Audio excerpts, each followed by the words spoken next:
नमस्कार साथियों, मेरा नाम भूपेंद्र यादव और मैं महेंद्रगढ़ से हूँ। यहाँ पे जंतर मंतर पे जो सीजेपी प्रोटेस्ट है इसको सपोर्ट करने के लिए आया हूँ। शिक्षा व्यवस्था को लेकर मैं बहुत समय से परेशान हूँ। जिस तरीके से मैं देख रहा हूँ, वॉच कर रहा हूँ, हालांकि ठीक है युवा जाग रहा है और उन्होंने ये प्रोटेस्ट लिया ये और हम सब उसके सपोर्ट में आ रहे हैं और तमाम जनता सपोर्ट में आ रही है, क्योंकि पूरा देश ही शिक्षा व्यवस्था जिस तरीके से सतर शिक्षा व्यवस्था का गिर रहा है, पूरा देश ही उससे दुखी है। अब मैं बताता हूँ 2026 का ये समय है और कहने को विश्व गुरु की बात करते हैं, बड़ी बड़ी बातें करती है सरकार, लेकिन 6% जीडीपी का काम प्रॉमिस करते हैं। आज तक 2026 तक हम नहीं कर पाए, 3-4% रखते हैं, उसमें भी करप्शन आते हैं, उसमें भी अलग अलग करप्शन होके सिर्फ 1 या 2% हम उसमें खर्च कर पाते हैं। और इतना बड़ा देश है, सबसे दुनिया का सबसे बड़ा लोकतंत्र है, सबसे ज्यादा पॉपुलेशन है, तो आप क्या उम्मीद कर सकते हो कि जीडीपी का आप 1.5% 2% खर्च करके शिक्षा व्यवस्था कितनी आप सुधार दोगे।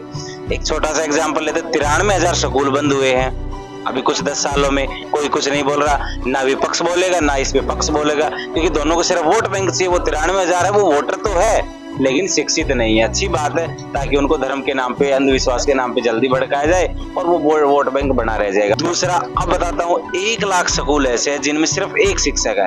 वही शिक्षक पढ़ाएगा, वही अटेंडेंस करेगा, वही मिड डे मील देखेगा और वही कल रखवाले काम भी देखेगा, यानी सारे काम उसी को देखेगा। अब बहुत सारे स्कूल राजस्थान में ले जिसमें छत गिर रही है, कभी 10 बच्चे मर गए, कभी 15 बच्चे मर गए, किसी की छत टपक रही है। छत्तीसगढ़ की तरफ से ले जाइए आप, ऐसे ऐसे स्कूल के रास्ते जो सड़क ही नहीं है, बच्चे नदी पार करके जा रहे हैं किताबें हाथ में लेके लगातार। और ऐसी वीडियो रोज वायरल होती है सोशल मीडिया पे। ये सोशल मीडिया पे मैं देखता हूँ ऐसे वीडियो, कुछ तार के सहारे जा रहे हैं, रस्सी के सहारे जा रहे हैं। तो आप किस तरीके से वो शिक्षा लेने के लिए जा रहे हैं। तो आप बात करें कॉलेज की, यूनिवर्सिटी की, आप कॉलेज यूनिवर्सिटियों का बजट घटा देते हो, उनको सेल्फ इंडिपेंडेंट बनाने की बात करते हो, तो उसमें जो पढ़ने वाले बच्चे उनकी फीस महंगी कर देते हो, तो फिर वो वैसे दिक्कत हो जाती है, आप बजट नहीं दे पाते हो।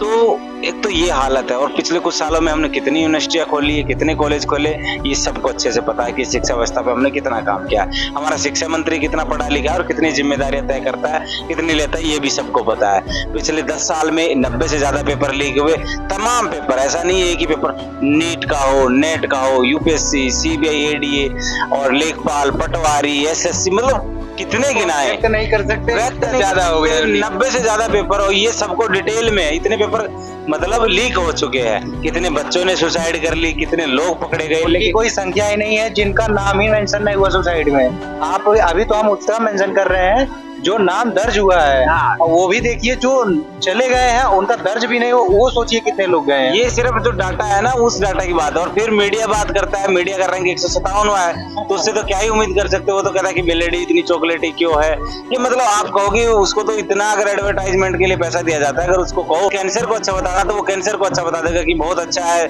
कैंसर से आप कैंसर से गंजे हो जाएंगे, आप तेल का खर्च बचेगा, साबुन का बचेगा, आपको ठंडक रहेगी सर में, बहुत सारी चीजें। मतलब मेरा कुछ भी बोल सकते हैं, कुछ भी कर सकते हैं, क्योंकि उनका रैंक देख के आप कह सकते हो किस लेवल पे मीडिया जा चुका है और किस लेवल पे शिक्षा सतर जा रही है। तो मेरा तो ये है कि युवाओं को जागना होगा और जो युवा जाग रहे हैं, जो प्रोटेस्ट कर रहे हैं, उनके सपोर्ट में ये शिक्षा व्यवस्था को सुधारने के लिए, जिम्मेदारियां तय करने के लिए यहाँ पे लगे हुए हैं। तो आप सभी इस प्रोटेस्ट को ज्वाइन करें। ये ना सोचे कि ये किसके लिए लड़ रही है, आपके हमारे लिए लड़ रहे हैं, तो आप ज्वाइन करें। और नहीं तो कम से कम घर बैठे हैं तो भी आवाज उठाइए कि जो नीट पेपर लीक हुआ, जो गलत हुआ है, 18 बच्चों ने सुसाइड किया, उनके साथ जस्टिस करे, जिम्मेदारियां तय हो, जिन्होंने लीक किया उनको सजा दो, अरेस्ट करो, जो कानून बनाओ ताकि भविष्य में आगे पेपर लीक ना हो, शिक्षा व्यवस्था पे ध्यान दिया जा सके। सबसे बड़ी बात यह है कि युवा जागेगा, सवाल पूछेगा तो बदलाव आएगा। नहीं ये मंत्री इतने अनपढ़ है, पढ़े लिखे नहीं है, इनको कोई फर्क नहीं पड़ता, कोई मरे कोई जिए या क्या शिक्षा व्यवस्था मरे, इनको अपनी सिर्फ और सिर्फ कुर्सी से मतलब। इसलिए आप लोगों को जागना होगा, हम लोगों को जागना होगा, हमारे और बच्चों के भविष्य के लिए, इस देश के भविष्य के लिए।